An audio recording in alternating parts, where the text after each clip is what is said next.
Good morning, everyone. Welcome to the regular meeting of the Board of Trustees of the Alabama Community College System. We appreciate everyone's presence here, your interest in the business of this board, which is the business of the system, and how we may best serve our students. We are very fortunate today to have Dr. Larry Briers, lead pastor of Fraser United Methodist Church of Montgomery, to give our invocation and also a word of encouragement to us. Dr. Briers is a longtime friend of myself, and also President Munlin, if he's here. I'm not sure if President Munlin is here, but we all go way back, and Dr. Briers is a native of the Stockton community in North Baldwin, and has just served the Methodist Church and the ministry so diligently over many years, serving as a district superintendent in Northwest Florida, several churches there, and several churches in Alabama. But his main claim to fame, and I think President Munlin will agree with me on this, is that he married the prettiest and most talented girl of the class of 1974 at Baldwin County High School, the former Vicki Vines, who was in my class. And so anyway, that's the way I see it, Larry. You ever made. But anyway, thank you for being here. Thank you. It's a joy to be here with you today, and to get to be with Al and again, and to catch up on his family and our families, and just to reminisce again. So he said I could share with you a devotional thought this morning, and then we'll pray together. I want to share with you from Deuteronomy 34 verses 1 through 12, and this is the story of Moses, and Moses finally coming to the end of his life as he's about to see the people go into the promised land. It said, "Then Moses climbed Mount Nebo from the plains of Moab to the top of Pisgah, across from Jericho, and there the Lord showed him the whole land, from Gilead to Dan and all of Naphtali, and the territory of Ephraim and Manasseh, and the land of Judah as far as the Mediterranean Sea, the Negev and the whole region of the valley of Jericho, and the city of palms as far as Zoar. And then the Lord said to him, This is the land that I promised on an oath to Abraham and Isaac and Jacob, when I said, I will give it to your descendants. And I have let you see it with your eyes, but you will not get to cross over into it. And then Moses, the servant of the Lord, died there in Moab." Well, I think about this and this life of Moses, and I hope most of you are familiar with the life of Moses and what happened in his life. It fills the first 5 books of the Bible, and he started something that was going to be never-ending. He started something for these people that was going to go on for the rest of their lives, and then on beyond that, even continuing unto today, by leading the people out of Egypt. His people had gotten over into Egypt, and he finally brings them back through many, many years back to the promised land. I mean, it was a long, long process, and you may be familiar somewhat of the process, but the goal was to get them to the promised land. It all started with this burning bush experience, and then it goes on through many things that Moses had to go through all of these miracles of the deliverance of the plagues in Egypt. He finally brings them out, and they are just about captured again by the Egyptians, but God parts the Red Sea, and they go across through the Red Sea. They wander in the wilderness for 40 years. He finally gets the 10 Commandments. There are ups and downs and challenges of every kind. The people are complaining all along the way, and poor Moses is having to deal with all of these people. But in the process, they never give up. They keep going. They just keep pressing through. And finally, in the end, he knows that they've kept their faith. Now, you think because they've gone through all of this, and you're finally coming to the end of the book, if you've never read the Moses story before, you could be excited to hear what's about to happen. They're about to enter the promised land after 40 years. And I'm thinking to myself, if I were reading it for the first time, oh wow, this is going to be great. They're going to build this float for Moses. They're going to put a chair on top of it. You know, Moses is going to get in that, and there's going to be 4 people that are going to carry him in, and they're going to present, and he's going to be the grand marshal of the parade all the way in. But that's not what happens. What happens is God leads Moses to the top of Moab and says, you're not going to get to go in. And that had to do with some things that had happened along the way, some sin that happened with him and with the people along the way, so he didn't get to go in. Now, I want to scream, this seems so unfair. I mean, it seems unfair that he wouldn't get to do it. But as I got to thinking about it, you know what really happened with Moses is he got to climb up on the top of this mountain, had this beautiful panoramic view of this land that he had led these people to, and he had the fulfillment of seeing what was going to happen. Now, I believe that Moses saw a lot more than just the panoramic view. I think he saw all the possibilities of everything that was about to happen for those people. And then he died. So he had an eternal blessing, and I think it was God's reward that he didn't have to deal with these complaining people anymore. So my point is this, and this is the point that I raised today because I think it raises this question. Are there promised lands that we are building for other people, or that we are leading other people to, that we will never get to see?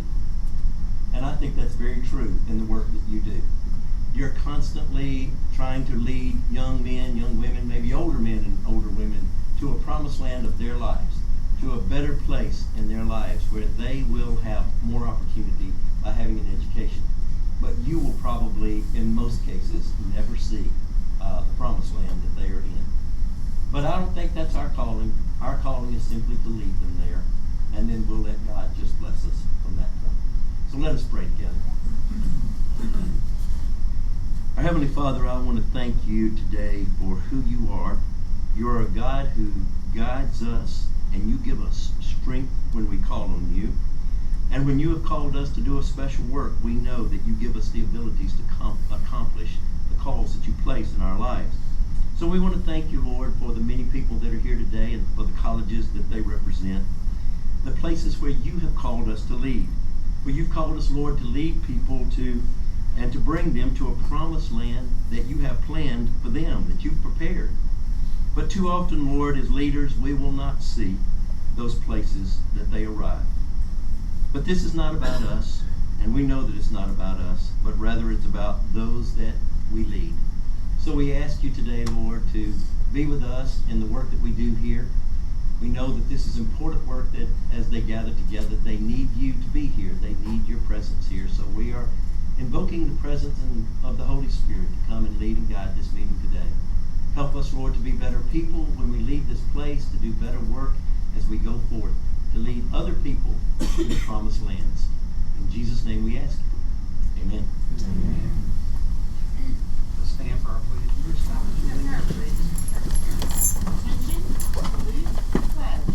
I pledge allegiance to the flag of the United States of America and to the republic for which it stands, one nation, under God, indivisible, with liberty and justice for all. Ms. Yarber, will you call the roll? Here. Here. Here. Here. Here. Here. Here. Here. Here.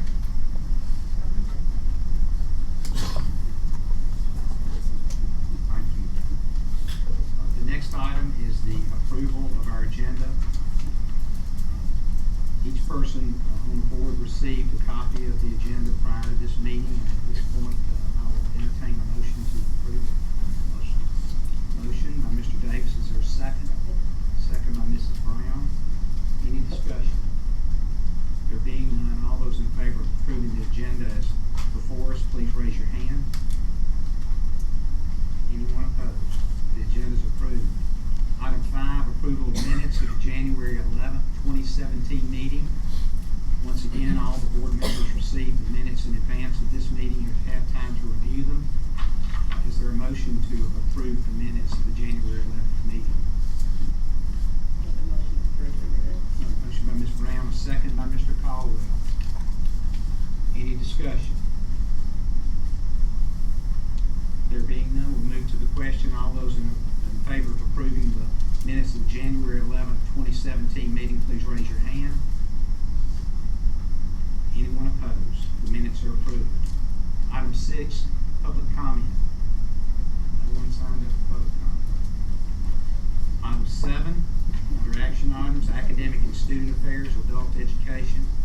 facilities, physical, information technology, and workforce development. Item 7A1, purchase of computers, audio, video, equipment, and security infrastructure for John C. Calhoun Community College. This item was on the work session of the January meeting. Is there anyone here making any comments? I don't think it's necessary, Chancellor. If not, President here. I'm sorry, I couldn't see. Jim, would you like to Do you have any comment? any comment on this? I don't have any comments unless there are any questions. Any questions? Dr. Claude? Thank you, Dr. Claude. Any further discussion? There being none, all those in favor of item 7A1, I'm sorry, is there, forgive me. Thanks for catching me. I'll now entertain a motion on item 7A1. Make a motion to approve. Motion by Ms. Brown, second by Mr. Smith. Thank you, fellow board members. Any further discussion?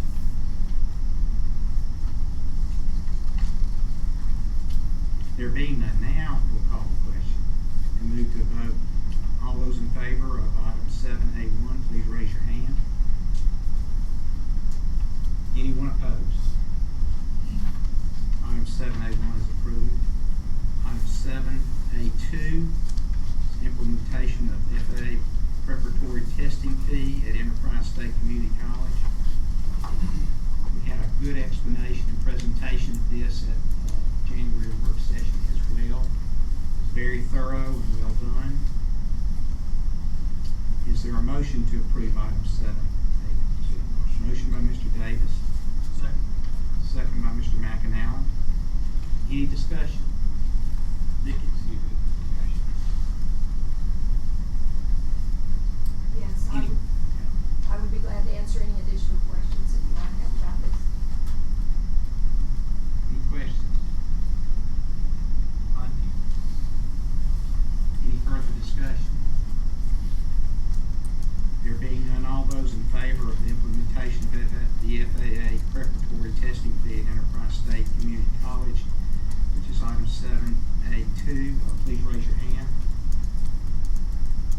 Anyone opposed? Motion carries. Next, section 8, executive, legal, and public information action items. We have one item under this, item 8A1, which is professional legal liability insurance. We've had discussion on this at the work session in January. And, information's been sent to the trustees in this regard. Are there any questions for Mr. O'Brien on this? Is there a motion to approve this professional legal liability insurance? Motion by Mr. Smith. Is there a second? Second by Ms. Brown. Any discussion? We have before us the action item of approval of professional legal liability insurance for the system. Call the question. All those in favor, please raise your hand. Anyone opposed? Motion carries. Item 9, personnel. Mr. Bates, anything for us?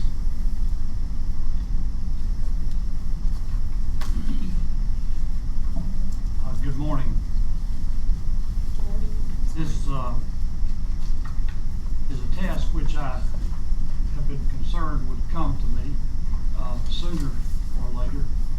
And in fact, the days since Chancellor Heinrich's sick leave, I've been concerned about this day, but it is here. On Monday afternoon of this week, Chancellor Heinrich spoke with Governor Bentley. And I've been asked to deliver to you today his notice of retirement that is occasioned by his health condition, which has improved, but is forecasted to take a considerable amount of time before he'll ever see the improvement. He has penned this letter, and if you will bear with me, he has asked me to present this to you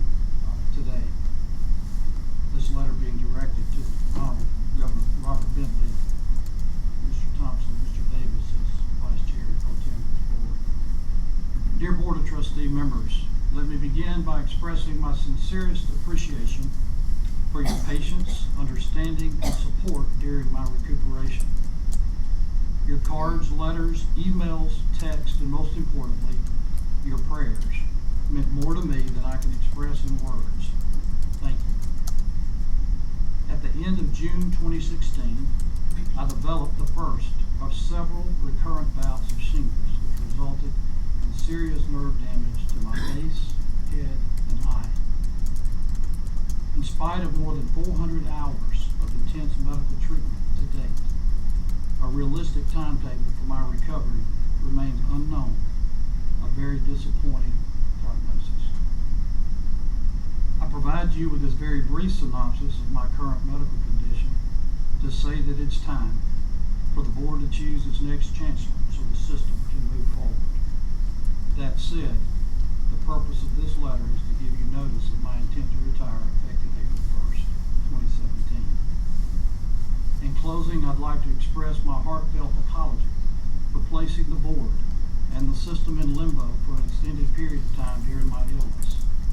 I'd also like to say that I'm extremely grateful to the Alabama Community College Board of Trustees, for whom I've immeasurably respect.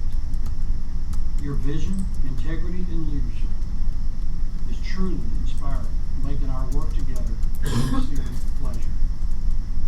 Thank you for allowing me to serve as your chancellor during the past 4.5 years. It has been an honor.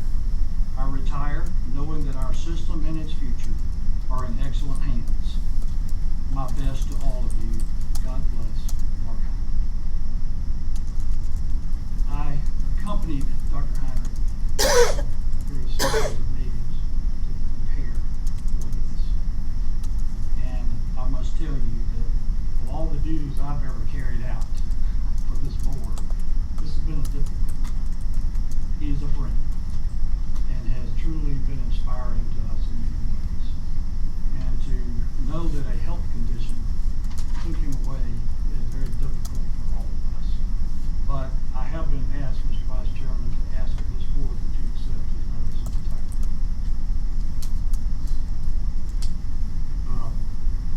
Roger, thank you for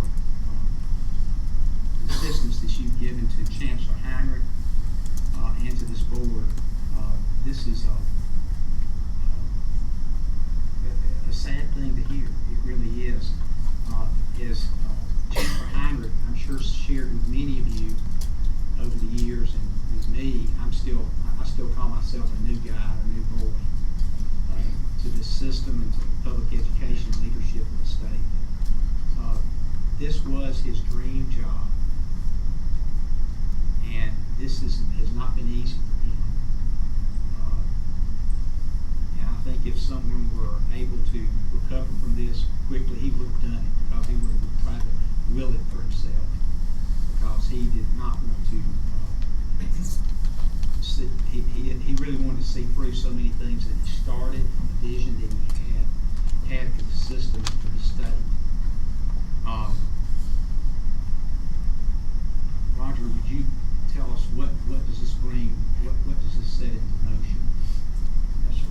Give us your counsel on that, please. It's a motion that your body needs to direct, obviously, a posting in accordance with Alabama law for you to begin that search process. And you would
should be able to get there right.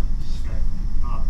At this time, I'll entertain a motion that that the board directs the central office staff to post the vacancy position of chancellor effective on the chancellor's retirement according to law and policy of the system. Make that motion. Motion by Mr. McInally, is there a second? Second by Mr. Smith. Any discussion?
overview of the assessment that we were undertaking here in Alabama. Again, the theme of best serving our students and our colleges. And we've hired and worked with CampusWorks to do an assessment. And Liz Murphy, the CEO of CampusWorks, is here today to provide you with an overview of that assessment. So without further ado, I'll introduce Ms. Murphy. Thank you. Good morning, trustees. Good morning, Chancellor.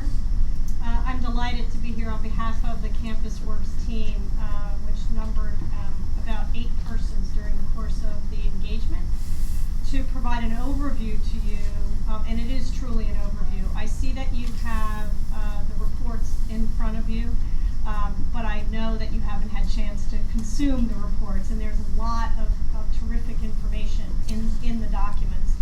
As I shared with Russ today, I said I think I'm on my 9th reading of the reports, and every time I read the documents, I find something else. So this is really a high-level overview that I hope will set some context for you when you have the time to actually go into more depth into the report. So there are 2 reports in front of you. The first is the Business Performance Optimization Roadmap, and the second is an evaluation of your current administrative system situation, which is made up of 2 systems right now. The Alliant Campus Key system. Campus Key is the name of the product. The company is called Alliant. And Ellucian's Banner product. Ellucian's the name of the company. Banner is the name of the product. And we're going to go through at a high level what's in both of those reports. So first I want to do a shout out and great appreciation to the colleges for their participation. We really put them through the paces. We asked them for dozens of documents in a very short time frame, and last time I was here I was asking the presidents for their cooperation, and they and their teams really stepped up. Also, their participation in this process was absolutely outstanding. I'm going to read some of the numbers so you understand that what you're going to hear was culled from listening sessions and a lot of voices from throughout the system, as well as best practices and trends that are happening in system management from an administrative perspective. We have 379 college participants who were scheduled to participate in 30 different listening sessions, which were conducted regionally. We had 135 members of the IT staffs of the colleges and the system office participate in an online IT skills assessment. We had 9 presidents participate in an added activity, which was a focused teleconference just to address feedback from the presidents. We had 15 one-on-one IT interviews, 24 separate IT sessions that included another 44 individuals from IT once we got the online survey information back. So you can see that this is a very powerfully engaging process that we went through, and everybody was really looking for an opportunity to give voice to what was happening. What we covered is what is up on the screen. It's everything from a system office IT assessment to a review of discovery documents, etc., an IT skills survey and analysis, and an organizational assessment as it relates to technology. So when I was here the last time, we talked about where the system really wants to be relative to student service and access, and what your mission and vision is in terms of meeting student needs, and where your technology is with reference to that. That was a big part of what we were looking at relative to this assessment. So let's start with the business performance optimization roadmap. The key themes of the findings are these, and I'm going to go into them in just a little bit more detail. The first is developing a system IT governance structure, which is actually very inclusive. So while I talk about system governance, the view is really engaging more of the voices from throughout the system, from throughout the colleges, and we'll talk about that. An IT strategy and strategic plan for the system relative to technology, and how that really helps to dovetail and support what the individual colleges are doing. Ongoing talent management and shared services. And I'll explain to you why we're putting those next to each other, why we're playing one off the other, because one really does impact the other in terms of your decision making. And then a recommendation for a transformational executive IT leader, a different approach than you've taken in the past. And I think by the time we get to that, it may be very clear why that is being recommended. So let me start with the IT governance structure. And again, this is sort of, if you'll excuse the phrase, the Reader's Digest version, right? And there's more detail in the reports. But beginning with yourselves, the trustees, and then the chancellor, this governance structure is actually driven from the bottom up as well as the top down. So you set the strategic direction. That direction needs to be enabled. There are several ways to enable that direction and achieve those strategies. In our environment right now in higher education, with limited human capital resources as well as financial resources, we have to set priorities. Right now, the way the Alabama Community College system operates, there is limited support at the system level for the decisions, the collaboration, the shared purchasing that could go on to assist the colleges.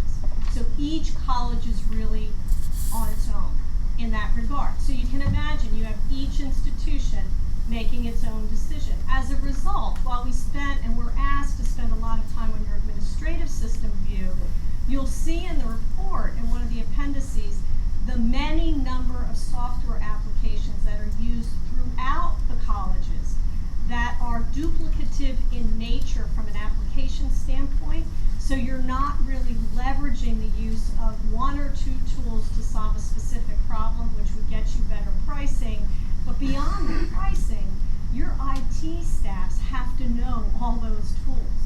And it's becoming incredibly burdensome, and it requires you to have many more staff who know those discrete tools.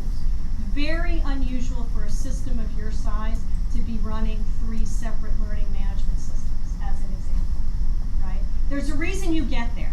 It's not that other systems aren't in the same situation. Many of our clients are in a very similar situation where the systems have grown up over time, and what has happened is everybody's made the best decision for them in order to provide the best service to their students. That's been the goal. Now you're pausing, you're stopping, you're taking a look, and you're saying, does it really make sense to do that? Because how do we support that over time? This governance structure is designed to give voice from the lowest levels within the colleges up through to you. So you're coming down with strategies, they're speaking to you about how to accomplish and provide the services, and together you're reaching a shared understanding and you're collaborating. What's really important to note is that up to this point, you actually haven't been designed for that level of collaboration. When it happens because people are coming together on their own to solve problems, right? But it's not an organized kind of approach to collaboration and decision making. This model will be essential in order for the colleges to feel comfortable, not only that they have voice, but they're part of the priority setting, that their needs in meeting students where they are on the ground are being addressed in a timely fashion. And that's the other thing that happens when you move to this more collaborative focus, is a concern that my needs won't be addressed in a timely way and I'll have to handle them separately, in addition to you standing up system function to take care of us. Currently, this is a view of a maturity model relative to IT strategy and strategic planning. Currently, the Alabama Community College system is operating at level 1 in terms of a collaborative approach. Okay, so this is not meant to be a judgment on how daily business happens.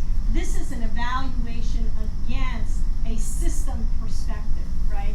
So as a system perspective, tying into what I just said, you didn't set it up in a way that the system office provides consistent, relevant, reliable service back to the colleges in a number of areas where it's very clear,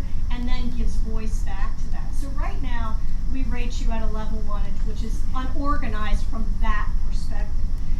Scaling is when you start to think about things like, how do we go from 3 of one thing to 1, or even 2? Let's narrow it down, right?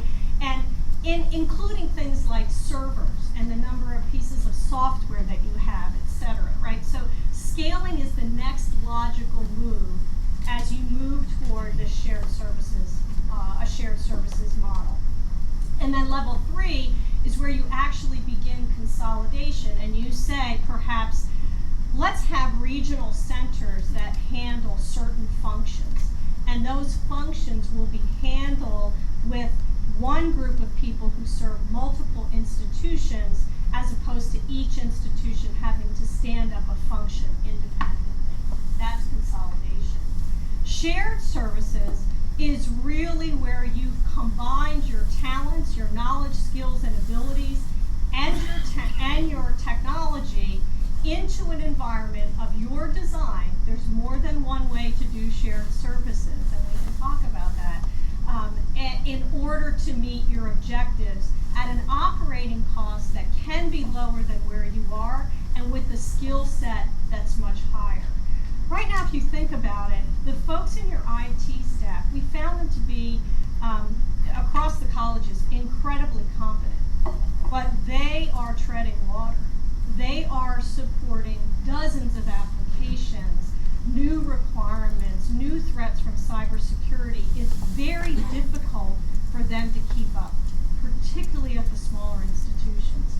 The smaller institutions feel, we heard the phrase have-not. Right? We're the have-nots, and we kind of get left having to figure out how we're going to handle our problems, and there isn't an overarching way to make that happen. The shared services model gives you an opportunity when you get there to say service across the system is going to be consistent so that the student experience is consistent, and we're going to spread the talent around so you dissipate that have-not kind of environment. Now the challenge for the larger institutions is to be sure that they don't become, that things don't move to the lowest common denominator. So when you make this move, one of the big things that we hear, and one of the things you have to be mindful of, is making sure that when you make the move, you raise all ships, right? You don't bring everybody down to a level that's even. So that will take crossing quite a chasm for you as an institution. What's some of those on-points for each level? Think about how long we've been in systems, their current systems. There's no typical, I'm sorry to say. I don't mean to cop out on you. What I would say to you is that there are a number of decision points that are called out in the report. And as Russ and I were talking this morning, as you make each decision, the framework and the next set of decisions pivot, and your decision tree changes a little bit. The speed with which you make those decisions will really drive how quickly you can move this. And that's really going to be dependent on the culture's ability. There's some intestinal fortitude required here, because we're talking about real change in terms of how the colleges interact with the system, how the system behaves, and standardizing business processes across all of your institutions. And so the timeline, if you moved rapidly, I would say you could begin to experience shared services using a regional center kind of environment, understanding that new technology has to be introduced. I think you could begin to stand those up in 2.5 to 3 years. There's a lot of ifs in there, so if I was Roger, I would have a big list of disclaimers at the end of that statement, right? So, but I think that's a fair statement. No way you need to do it. Ongoing talent management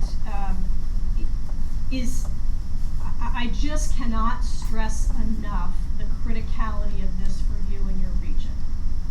So where you are most challenged, I started to circle the items on this little graphic, which is probably clearer to read in your report, but I was circling the most critical ones, and I ended up circling most of them. So I stopped. So let me talk about two things that I think are most important. One is workforce planning. Right now, you are faced, and you're going to see this in a fishbone diagram later, you are faced with long tenured employees on your IT teams throughout the colleges. And that's fantastic. It's one of the reasons you're able to pull this off in the current environment. But those people are going to retire, right? And so as you think about that movement, workforce planning, not just succession planning, but planning for the kind of workforce you're going to need, depending on the technologies you pick, will be critically important. The other thing, which I know is in the strategic plan, and we just need to put an exclamation point on it, is your compensation. So it is one of the challenges in securing IT professionals and keeping them once you get them up to the level that you really want them, because you do provide training, et cetera, for your folks to be certified and all those kinds of things. They can leave the system and make much more money someplace else. And it's not just in corporate America. One of the challenges in pricing IT talent is that we tend in higher education to put that talent up against other higher education functions within the institution. But in point of fact, the competition is much broader for IT talent, so the pressure for pay comes from all sources, not just other higher education institutions. So, and your region is not flush with IT talent in general anyway. So the pressure there is very significant. One of the things we would like you to think about is as you go through a natural process where people are leaving the colleges and the system, how can you perhaps not fill all of those positions and move more to a shared services kind of environment with still a great deal of control at the college level, and use those positions, those vacant positions, to supplement the compensation for the remaining staff. It's another way to look at the funding, and you'll see that given credence in the report. Shared services, as I said earlier, is inextricably tied with the talent management piece, though it is a standalone concept in and of itself. So let me walk this through. And I would say to you, if you don't have time to go through the whole report, this is a section I think you do want to go through, because you are, Tom Danford, who's joining us via web, was the leader of our team, and he did just a superlative job of making very simple the differences between and among decentralized services, shared services, and centralized services. But let me give you an overview. Decentralized services are what you have today. So that's where you live today. Though you have a systems office, generally speaking, the colleges are on their own from an IT standpoint in terms of delivering their IT solutions, right? While that gives them great autonomy, which is a plus, and it ensures that what they deliver to their students is very personalized to their culture, it also is much more expensive. It's a much more expensive way to do that. There's limited sharing. While everybody's worried about how to take care of their institution, it's hard to pick your head up and say, how can I share what I've got? Oh, does somebody else have something that I can use? On the centralized services function, it tends to be a model that systems struggle with. Because what it says is, I know what's best for you, and everything's going to happen through a central place, and I'll let you know when you're going to get that. And buy-in and cultural attachment to that model has over time diminished significantly. And we would say from the listening sessions, not one that your colleges would embrace in general. And there's a lot of good and valid reasons. Now, it's from a cost perspective, you could make a case that it is the most cost effective. I would say too that from our experience, which is just in higher education, but it's with hundreds of institutions, centralized services look like a great idea on paper, but 4 years out, if not 3, what you see is the fracture as everybody goes off and goes back to doing their own thing. And they do it because they're trying to serve their students, they're trying to take care of business where they live. So shared services has kind of grown up as the best alternative, if you will, and sort of a hybrid approach. One that we're recommending in the report for you to think about more, it's not a hard and fast recommendation, is perhaps moving to this regional center concept where different functions in the institution, not just IT, but some IT functions, are handled regionally. That there are things that require expertise, perhaps the chief information security officers, right? That there's a small team of those and they serve all the colleges. Those are very, very costly positions, very expensive positions. At most community colleges, a chief information security officer to hire one full-time will be paid more than a college president, than a community college president. So sharing that resource, critically important. Ensuring you're secure, even more important. That's a great thing to share. So the shared services bring together the best.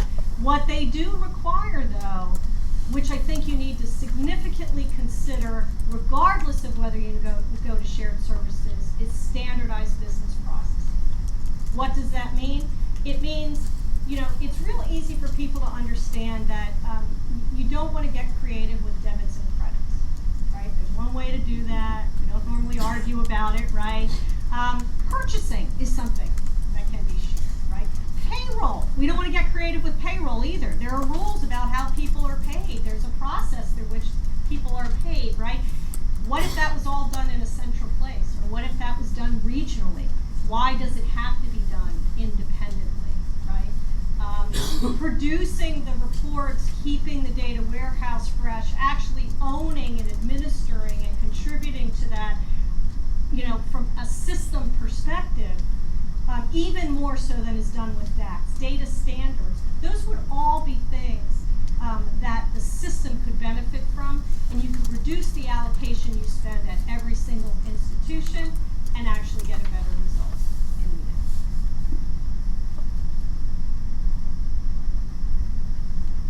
When we talk about leadership for a new system view of information technology, I want to begin with where you are now.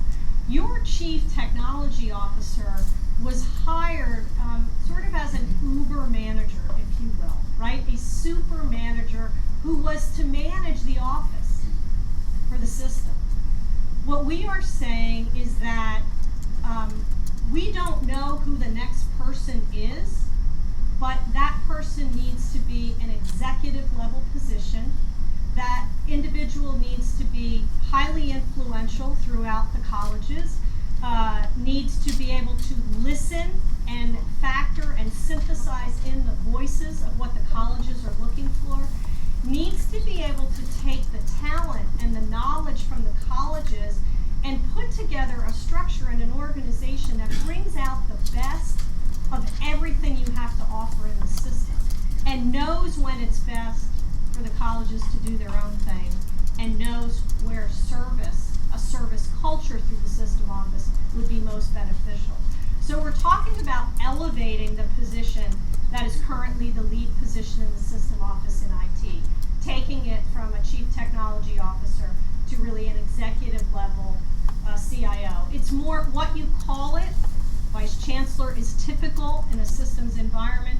Vice Chancellor of Information Technology and Services, Vice Chancellor of Digital Services. There's lots of creative names out there, but it's that level person with that bigger responsibility that we think is really necessary if you're going to be able to make the change. On the chart that you see there are two positions that we're recommending as new. One is that Vice Chancellor position. The other is a program manager. You don't really have talent within the system for project management and program management, yet you have a plethora of projects going on, and what we've recommended is even more. So organizing and creating a project management discipline will ensure that your dollars are spent well, that projects happen on time, which is what is critical to the colleges, and that all voices are heard and prepared to participate when it's time to put up a new system. Because we can't have people bowing out in the process, right? So that program manager position is new.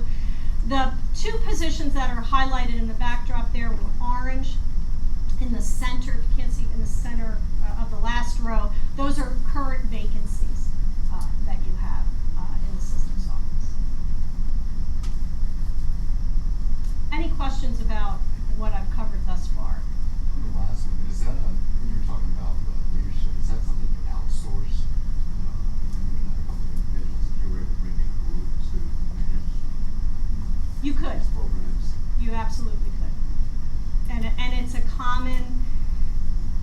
minimum, it's very common to see those positions outsourced until you get stabilized. Because one of the challenges that we see with our clients is that when you're crossing this chasm between where you are and where you know you want to go, what has to happen is there's so much that has to happen. That it's a big chasm. And many times the talent you can afford to hire regionally is not the talent that's going to help you cross that chasm. And so a temporary investment in a very skilled team who's done this before to help you cross that chasm and then transition to your own staff is a common practice. You offer a couple of opportunities for shared services. Historically, what have you seen successfully done regionally for shared services in systems like ours? So the two application areas, if you will, that are most often regionally shared are in the finance area and in human resources. Many community colleges are moving to a centralized financial aid processing and verification center.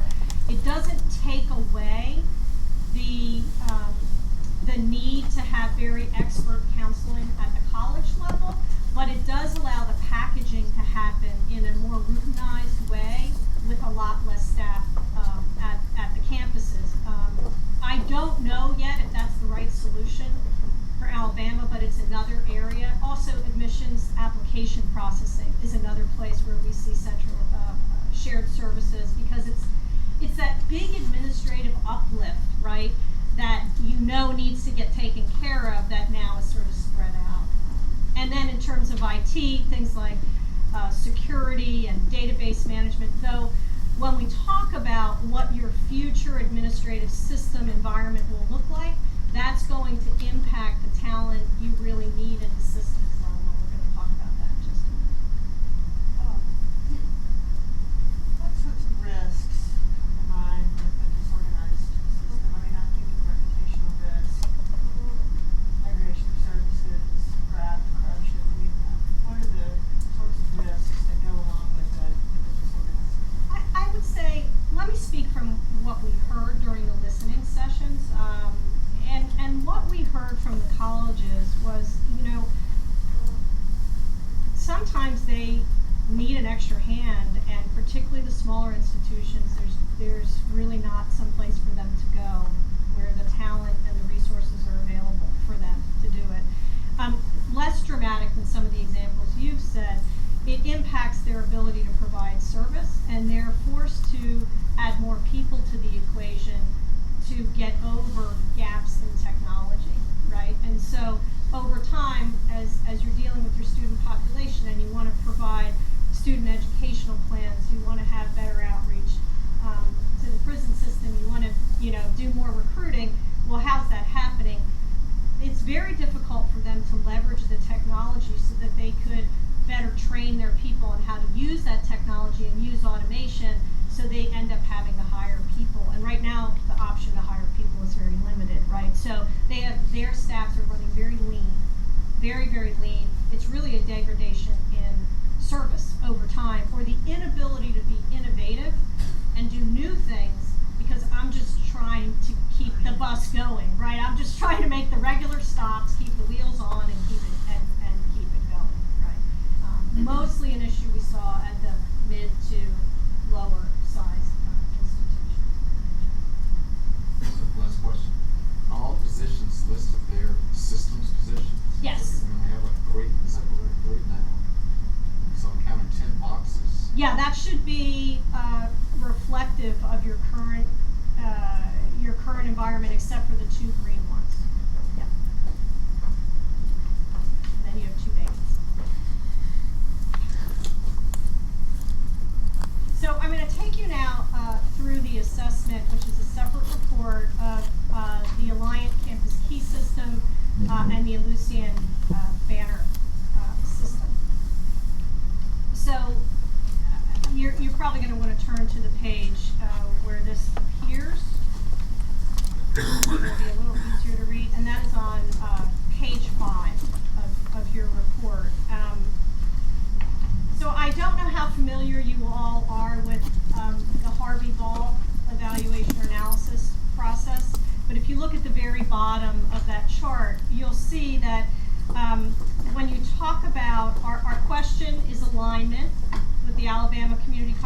system in terms of your goals, its mission, what you're trying to accomplish, right? If there's significant alignment, you go all the way to the right and the circle is fully colored in. And then as you move through, if there's absolutely no alignment, you have a circle that has no shading in it at all, okay? And so what the team looked at, and again, I give kudos and notes of appreciation to Tom Danford for this approach to evaluating your options in a number of different ways, which you'll see in this report. We identified 14 ERP alignment criteria, and you'll see those from business alignment to long-term sustainability. And then we looked at 4 options.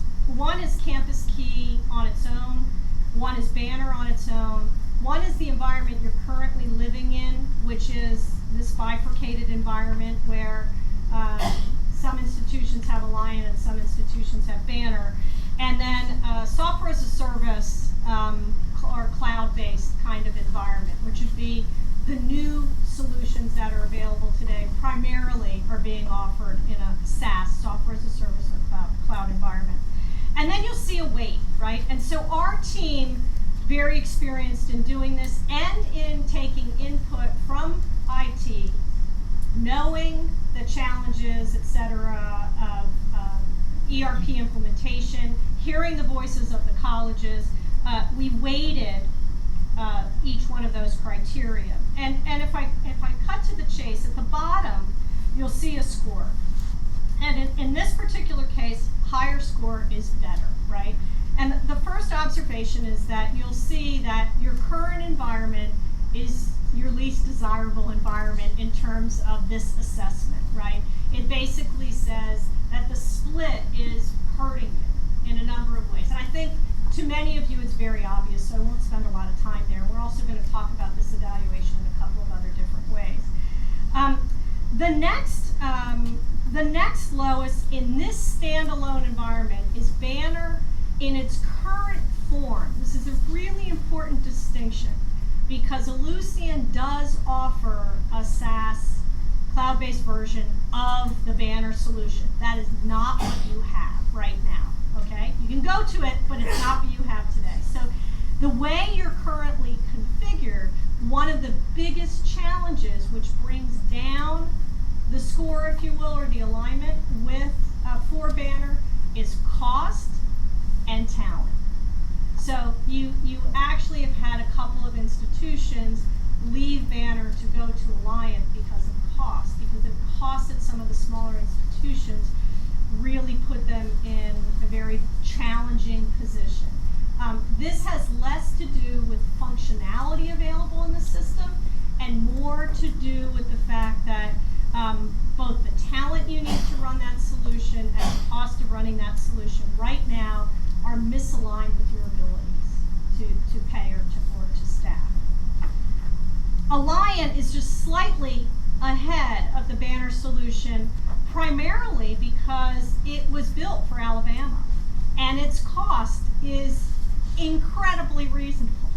Incredibly reasonable. So I need to set an expectation that that level of cost unlikely to continue with another product, right?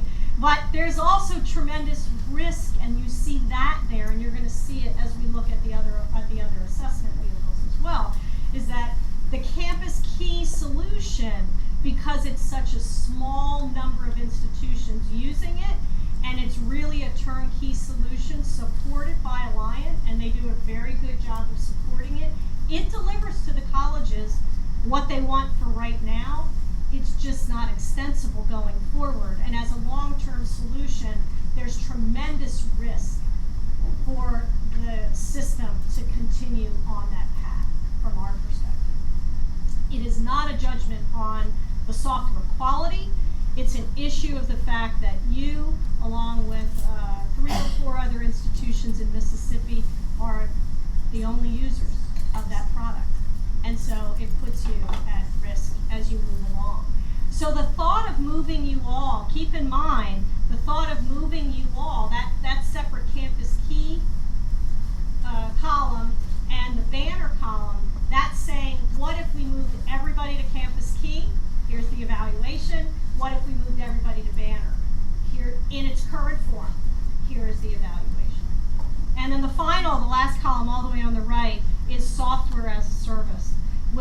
brings in either the latest banner solution, which is in the cloud, or any number of other solutions that are available in the marketplace today that you could explore. So there's Workday, there's the Oracle Cloud, there's Campus Management, there's Unit 4, and there's Ellucian's cloud solution. So we just look in general at cloud solutions and evaluated them from that perspective. What happens in this cloud environment is that you get a big uptick in points, if you will, because so much of the administration of that system when you go to the cloud is handled by the vendor. So things that you've been having to manage from an IT perspective on-premise, you no longer have to manage on-premise. When you pay that annual fee to the vendor, they are handling a lot of that. It does not make your IT teams obsolete, let me be very clear. But what it does do is it changes the kind of talent you need in IT to support the other parts of the business, because you're paying those other companies for running the IT, running the administrative systems behind the scenes, making sure there's business continuity and disaster recovery, making sure they're secure, etc. So you see a lot of things in terms of stacking up to better alignment with where you said you wanted to go in terms of that solution. I want to walk you through a couple more before I take questions, because I think it helps to fill in the situation. So then the other thing we wanted to look at was risk in general. And so if you turn to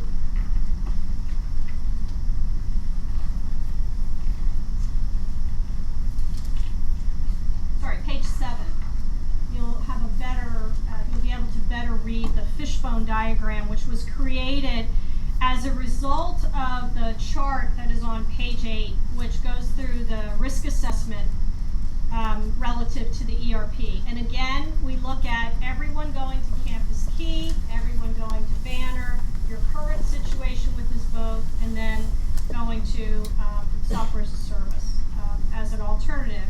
And then we looked at all of that, and we also took in everything from the listening sessions, and the fishbone diagram is really designed to talk about the overall risks in whatever decision you make relative to ERP strategies.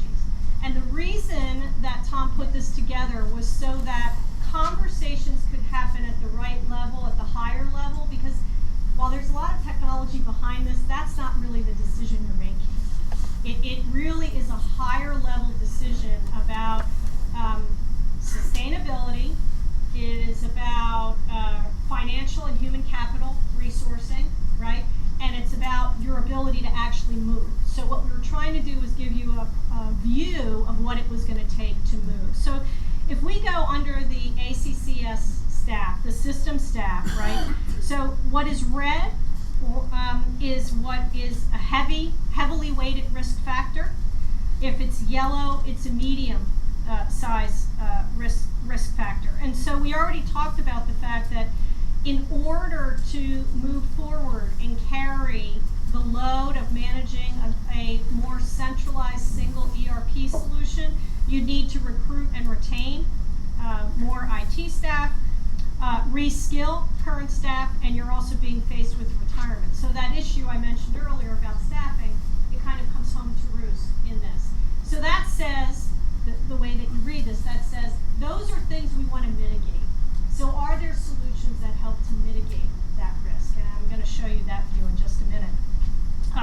You'll see something near and dear to all of you under ERP software. The red item says data warehousing, BI, business intelligence. This is that consolidated reporting you've been looking for. This is the place where data comes together for the system and you can actually see how the system is performing. DAX is working hard to do that for you, but we found that the lack or the erosion of data standards in terms of the data that's put into that system is really what's squirreling the results you're getting. So it isn't the architecture of DAX that's the issue, it's the sourcing of that, and the fact that you don't have standardized business processes either, so when people put the information in, they're putting it in from their perspective, not in a shared definition of how you perceive.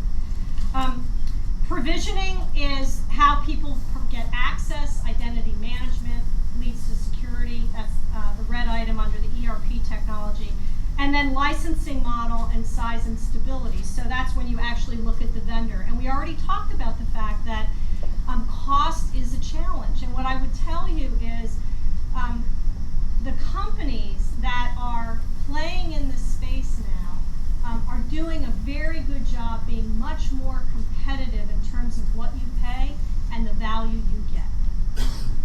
But that's a place you're going to want to look, right? You're going to want to look at how does that work, especially if you're talking about one solution for an entire system. And then the other thing is, what is the company that's supporting you on that road? You are a big system. You have very complex needs. Is the company that you're going to partner with going to be there to support you and be flexible enough over time so that they're taking on the burden of writing new software? You don't have people in your college staffs writing new software to make up for you. And then the last thing, which sort of brings it all home, is the chart you can read more clearly on page 4, which is a look at low risk, high risk, and low alignment and high alignment. The green box is signals what we see as high alignment and low risk, which is a SaaS-based, software as a service-based solution. We see Campus Key as, it's interesting, it scores very high on alignment, but it also is very high on risk. And it actually won't meet the needs of your larger institutions.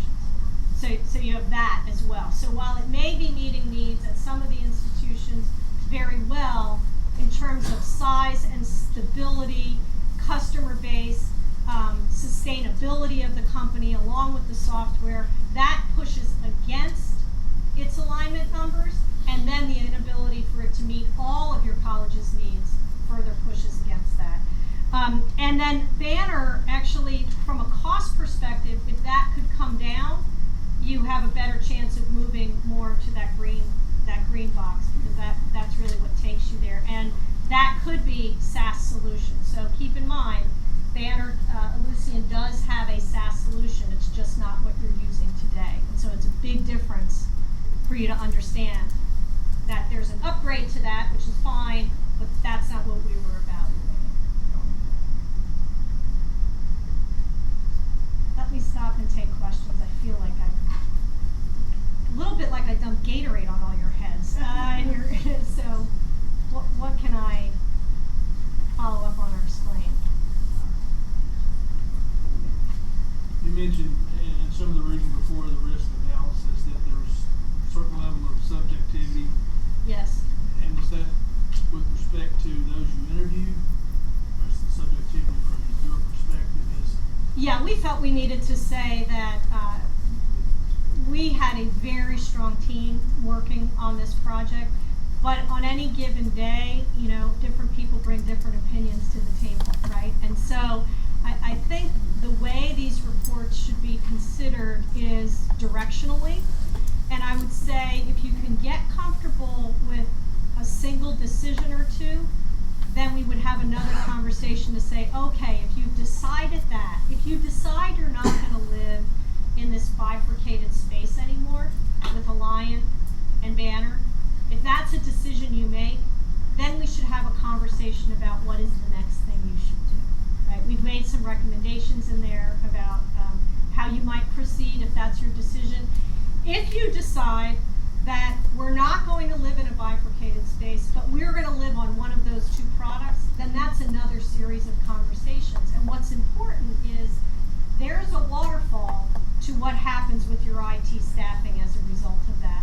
And the talent you need in the system office and at the colleges is different depending on where you go with that decision. So that was my next question. When you look at this software as a cloud-based environment, you know, my understanding is that we actually have people who are doing the program on campuses today to try to get reports and things out. And you know, it's sort of model focused to that campus. We're not benefiting from that, I don't think, across that I know of.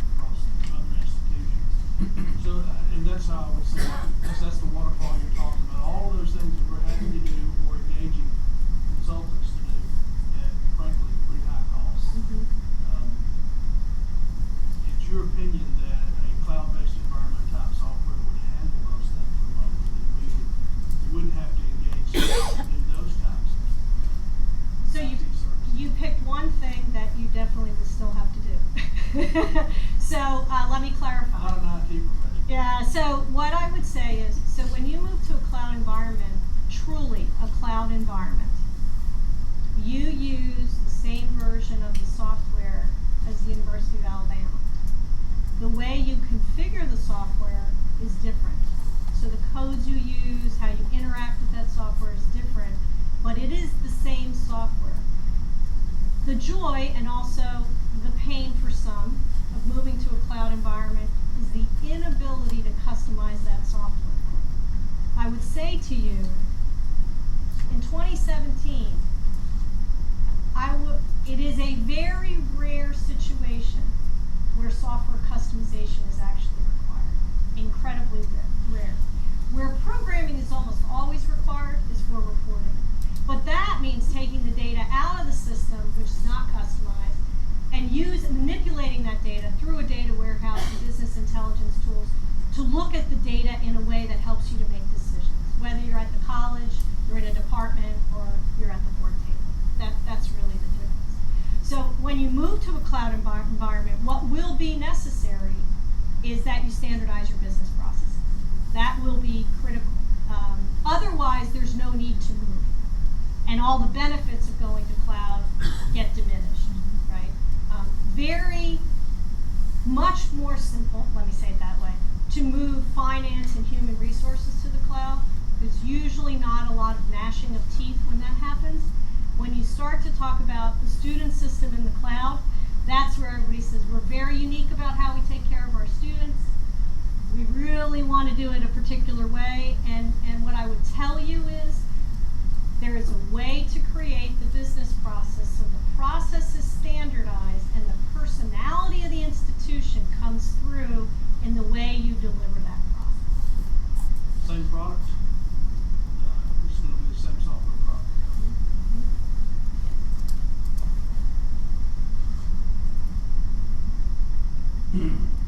Other questions?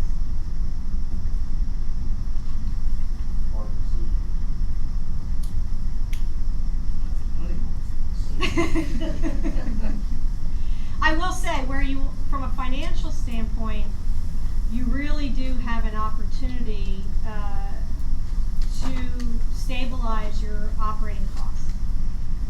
But I will also say you have a speed bump to get over, because when you go through any change like this, you have much more need than you likely can fund right this minute.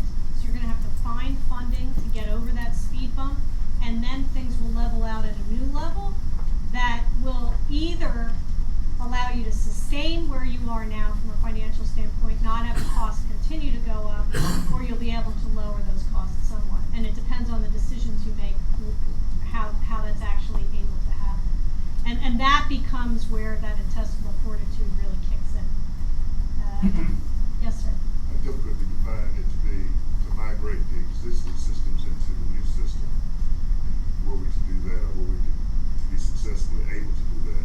And also, how difficult it is to migrate the existing systems at the institutions into the new system, and what kind of costs are you looking at? So Is it cost prohibitive, in other words? Need to know your budget, and then you need to decide. Let me make a couple of assumptions before I answer the question. I think your question sort of is around the fact that you would have one system the same for everyone. Would you be going to a cloud-based solution in that regard? Migrating is something that we've all gotten good at, and yet it's still very painful.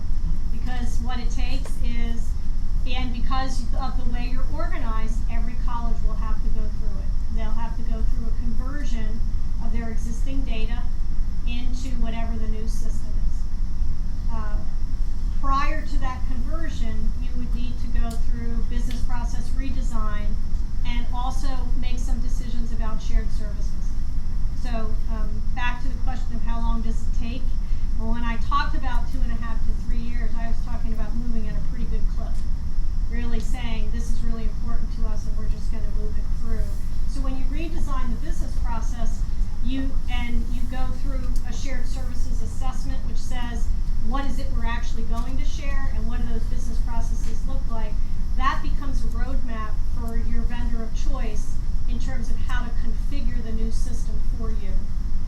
data comes out of the college systems that is migrated into that system. From a cost perspective, I will just say to you there's quite a bit of variability. And so it depends on the kind of system you're looking for, the needs that you have. What I would say to you and what we recommended in the report is that if you decide you want to look at alternatives in the cloud environment, and there may be a question, let me cover this. Why are you assuming cloud? And I would just say to you, it doesn't make sense today to make this level of investment that you're considering and not go to the cloud, because that's where it's all going. So to do something interim just means you're going to have to change again in the future. So that's why we're saying if you're going to make a big change like that, you're talking about making a change to the cloud, because you're also trying to get the benefit of what happens to your staffing and support, etc. And there are significant ranges. What I've suggested is that you go through a request for information where the companies that provide these incredibly powerful solutions have a very open way to share with you what their solutions are. I don't think it's worth your time and energy to go through a rigorous requirements development process and a standard, if you will, RFP. I'm not saying you don't want a competitive procurement process, but what I'm saying is it takes quite a bit of energy and time and money to create a detailed requirements, RFP built on requirements, and your folks haven't seen anything new in a very long time. And so I think they will learn more from seeing what these companies have to offer and providing input and going through an evaluation process that way. And you can take the money you would have spent on a costly RFP process and put it into the services to do implementation going forward.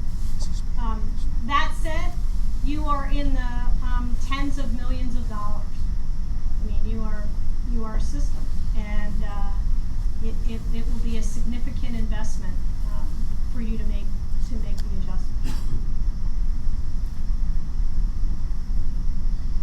Wow, I really didn't want to end on that note. Anybody else have a question? I really want another question. Yeah. I'm just thinking about every in-house counsel I know who's going through an ERP transfer, and they kind of get that hollow, glassy-eyed. I'm a lawyer, but that's how you run a Fortune 500. That's how you run that's how you run a business. You have to have visibility. The number one reason that ERP implementations never reach their full potential is because organizations try to shortcut the front end piece of it. The business process redesign, the planning, getting on the same page. And when you do that, what you end up doing is recreating the system you had in a brand new, more costly system. So I would just suggest to you, if this isn't the time, we have some suggestions for short-term things you can do. Wait till you're ready. But I will also say, you are at some risk. And so you need to think about timing, because it will take you a few years to bring everybody onto a new system. Couple more questions, sorry. That's okay.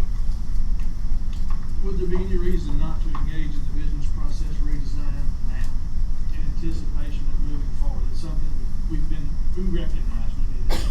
And it may go as far as creating policy. Exactly. To ensure that it actually takes place. And then also the shared services assessment. Go ahead and try to understand Yes. what it is we're going to share. Yes. And, okay, agree with those points. We've already been through a very extensive RFP process. And I think it's probably been 5 years ago. Options have, I presume, increased significantly since 5 years ago for the type of system, software is available, and the environment in which they operate. Absolutely. I would say your requirements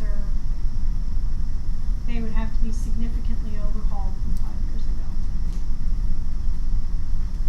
Well, we are bound by state bid law, and something as the magnitude of this, I don't know how we would get around not having to do an RFP. Here's what I'm suggesting is that I think you should have some kind of competitive response vehicle, and then a whole process where you see products. I'm just wondering if you need the 60 pages of requirements that typically go along with that, or if there's another way you can configure it to be. Are you saying like qualifications? Exactly. In a negotiation? Exactly, right, so I'm saying you can't cut out the process, but I am suggesting that building those requirements, and I get concerned about the time you'll invest in that, but I'm more concerned about the money you'll spend, which, to be honest with you, I don't think is gonna move the ball forward, anymore, so. I think we experienced that before. We spent a lot of time, a lot of money, we didn't move the ball. We learned that we needed to stay at that time right where we were, and that's what we've done. Any other questions from Mrs. Murphy? Excellent presentation. Very much. Thank you.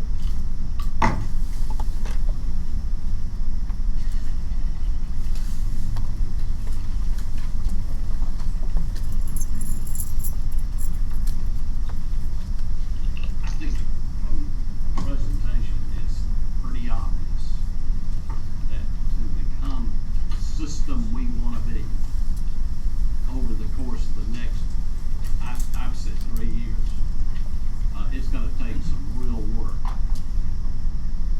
We've already set a meeting for March the 6th, I believe, for the President's meeting. That's a meeting that we're talking about workforce, how we are going to implement that across the board. And look, this thing didn't get where it is overnight. This has been accumulating since the beginning of the community college system, where it was kind of like every school will do what you want to do, and I'm not being critical, I'm just talking about that. But as a result, we haven't had some of the common elements of a well-run organization. And whether you get it or not, I get that criticism on a fairly regular basis. I think it's in our best interest as a community college system to look at return on investment. And really, the return is providing the best program we possibly can provide for our students. And so as we move forward, I want you to know that we're going to involve every president, we're going to involve every business manager, we're going to involve IT, and right on down the list, because everyone has some need for an effective system. And we need to collectively do the best job we can to go about the process of implementing a common system in this whole department. And I would say up front, a lot of where we are, and I'm not indicting anyone, a lot of where we are and why we're where we are was the leadership did not come from this building that was needed to say, let's all get together and go forward with a common mission and a common way of reaching the goal. That's what we want to do, we must do, and I think we have, without any doubt, the need to do it. And there's another aspect of this. One of the issues that was raised by the study, obviously, is one that some of our trustees have already been looking at and working on, is compensation. And you've heard me say this before. If you are waiting on the legislature to bless us with a huge amount of money to change the compensation schedule, then you're just waiting. And if you think an occasional pay increase is going to cure that problem, we're, again, just waiting. We must find the means within our system to be as efficient as we can so that we can do the kinds of things we need to take care of our employees. Because as we do so, they can do a much better job for helping the system take care of the students. I just want you to not react in a negative way. I want all of the system employees to get focused on what can we do and how can we contribute to making decisions to move forward in a way that makes this system what it can be and must be.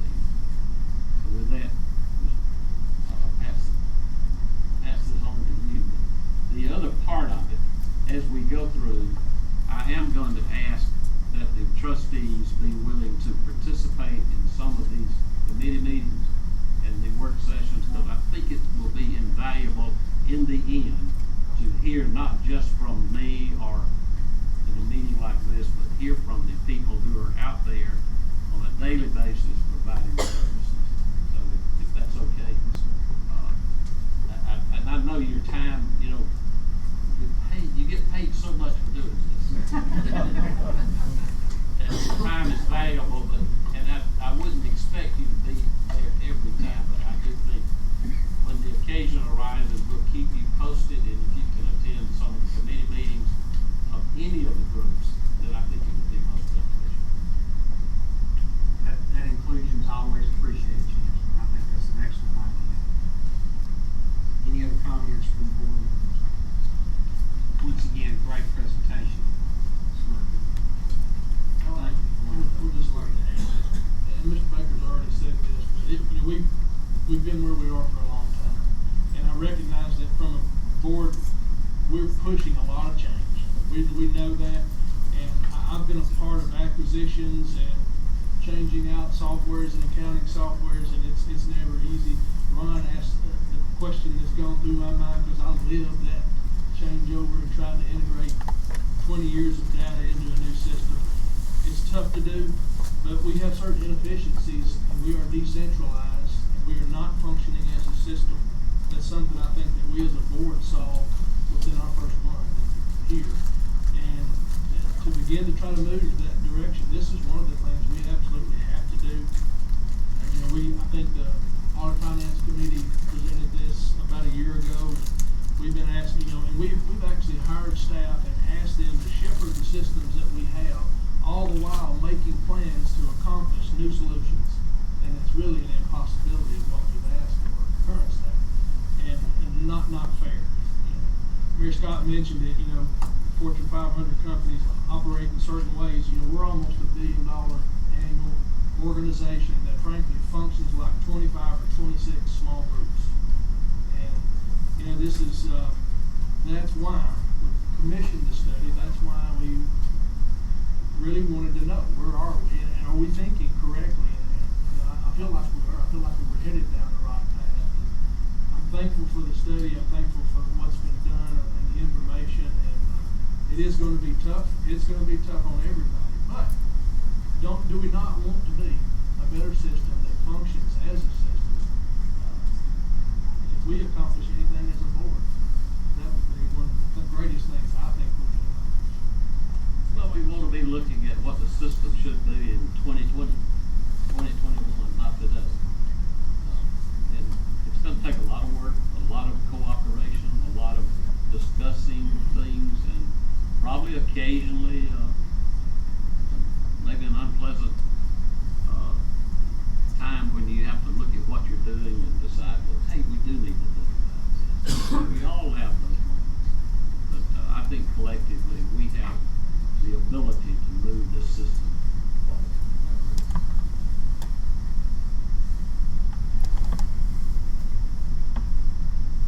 Anyone else? Some good comments?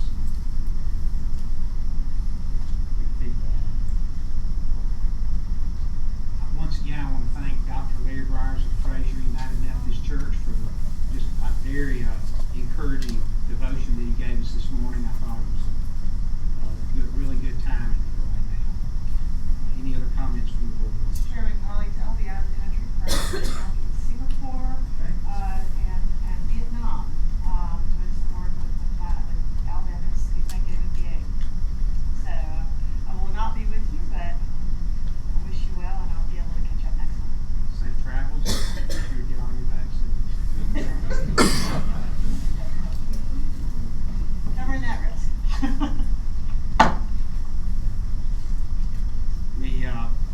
We'll reconvene again after our adjournment for work session at 1 o'clock, and